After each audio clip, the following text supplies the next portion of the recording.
mga ano po ito, mga reversal ng unanimous Supreme Court decisions. Yes, but I am asking for qualification, Mr. President, whether these are bank decisions or decisions by a division. Hi guys, ang video natin ngayon ay tungkol sa sagutan ni Senator Marcoleta at Senator Hontiveros. Ang kanilang debate ay bago madesisyonan ang articles of impeachment kung ito ay mapupunta sa archive. Dahil may hinihintay ang House of Representatives na MR mula sa Supreme Court, panoorin natin ang kanilang mainit na pagtatalo. Yes, what is the pleasure of the Honorable Hontiveros? Thank you, Mr. President, and to the good gentleman from Pampanga.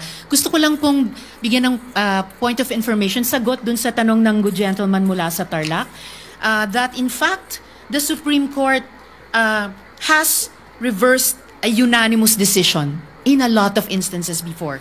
Dalawa lang po ang ibibigay kong halimbawa. League of Cities of the Philippines versus COMELEC. Original decision, 2008. Reversal on motion for reconsideration 2009.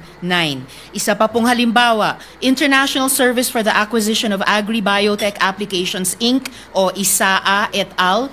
Versus Greenpeace Southeast Asia. Original decision, unanimous, December 8, 2015. Reversed unanimously on MR din, July 26, 2016. So, hindi lang po tulad nung sinabi ni Minority Leader na there's always a first time, it has happened before.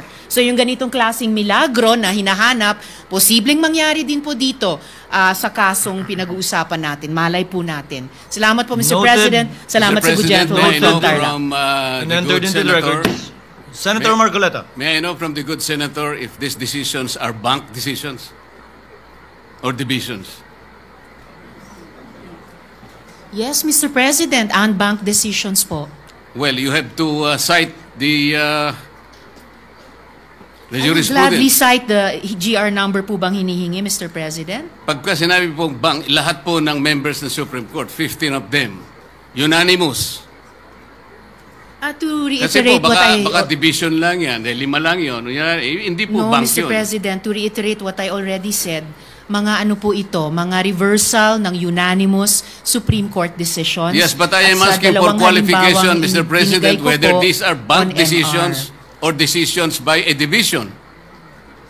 And whether or not they Mr. were President, characterized by... sinabi ko rin na po kanina, Sandali unbanked po. decisions po ito. Ay, hindi po. Whether or I not am the replying to the decisions question. are characterized by the following qualifications. 1, unconstitutional, void ab initio, violative of due process. All these are present in those jurisprudence cases as you cited. Mr. President, bagamat para itong yung pinag-uusapan natin kaninang operative facts, kanina simple lang yung tanong eh. May kaso na po ba na ang Supreme Court sa unanimous decision ay ni-reverse ang sarili nila? Ngayon may dinadagdag na tanong. Pero sige po, yung League of Cities of the Philippines versus COMELEC, the Supreme Court in its original decision in 2008 unanimously declared the cityhood laws unconstitutional. I will have to get more information po on the ISAA reversal of unanimous decision.